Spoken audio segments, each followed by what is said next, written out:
Assalamualaikum warahmatullahi wabarakatuh. Selamat pagi anak-anak. Sebelum kita memulai pelajaran hari ini, kita berdoa dulu ya. Berdoa dimulai. Berdoa selesai. Ibu absen dulu ya. Siapa yang tidak hadir hari ini? Oh, hadir semua ya. Semangat ya untuk belajar hari ini. Sebelum kita memasuki pelajaran hari ini, Ibu akan mengulas materi-materi yang lalu. Kalian sudah mengerti kan materi yang lalu tentang kegiatan ekonomi? Kalau belum paham, Ibu akan menjelaskan kembali materi kegiatan ekonomi ini. Nah, di kegiatan ekonomi ini ada 3 komponen. Yang pertama itu ada produksi. Yang pertama itu menghasilkan barang dan jasa melalui bagian proses produksi seperti input, transformasi, dan output.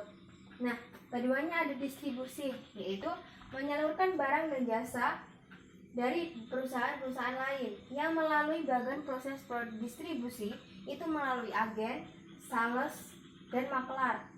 Nah, poin ketiga itu ada konsumsi, yaitu menghabiskan atau menggunakan barang dan jasa melalui bagian proses konsumsi, itu seperti efektif, potensial, dan absolut.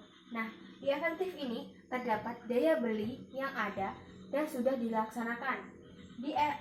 Yang keduanya itu ada potensial, yaitu daya beli sudah ada dan belum dilaksanakan.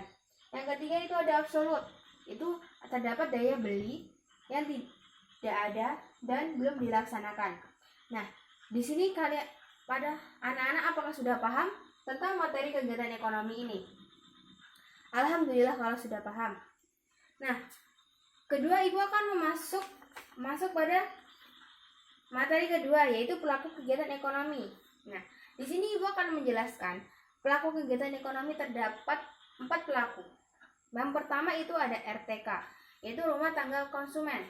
Yang kedua itu ada RTP, yaitu rumah tangga produsen. Dan ketiganya itu pemerintah, dan keempatnya itu ada masyarakat luar negeri. Nah, yang pertama itu kan RTK, yaitu rumah tangga produk. RTK itu rumah tangga konsumen yang terdapat 3 kegiatan ekonomi. Yang pertama itu sebagai penyedia faktor-faktor produksi. Yang keduanya sebagai konsumen. Yang keempat itu ada penerimaan imbalan dari faktor produksi. Nah, di sini konsumen mendapatkan penerimaan imbalan dari faktor produksi tersebut. Nah, kedua itu ada RTP. RTP itu rumah tangga produsen. Terdapat 3 kegiatan ekonomi juga, yaitu pertamanya sebagai pengguna faktor produksi. Nah, keduanya itu sebagai produsen, dan ketiganya itu sebagai agen pembangun. Nah, ketiga itu ada pemerintahan. Pemerintahan itu sebagai pengatur, sebagai pengawas, dan sebagai konsumen. Contohnya, pemerintahan itu sebagai pengatur.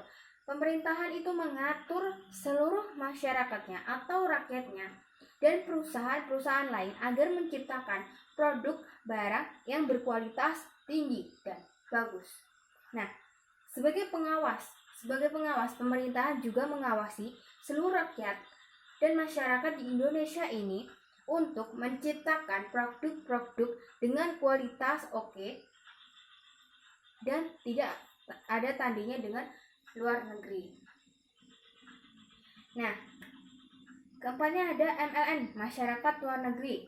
Nah, MLN ini sebagai investor atau ekspor dan impor. Masyarakat luar negeri ini mengekspor barang-barang ke Indonesia dan Indonesia mengekspor barang ke luar negeri. Nah, masyarakat luar negeri ini juga sebagai tenaga ahli dan juga sebagai konsumen seperti kita yang hanya bisa menghabiskan dan menggunakan barang dan jasa. Nah, sampai di sini apakah kalian sudah paham tentang materi yang Ibu sampaikan tadi? Oke, kalau sudah paham, Ibu akan memberikan tugas kepada kalian, tugas diskusi. Dan Ibu akan membagikan kelompok yang terdiri dari 4 orang ya. Materinya tentang diagram interaksi pelaku ekonomi ya. Ibu beri waktu dari sekarang. Oke, kalian Ibu mengapresiasi presentasi kalian. Presentasi kalian sangat bagus dan sudah sangat menguasai materi yang Ibu berikan tadi. Oke, cukup sekian materi yang Ibu sampaikan. Ibu akhiri, Assalamualaikum warahmatullahi wabarakatuh.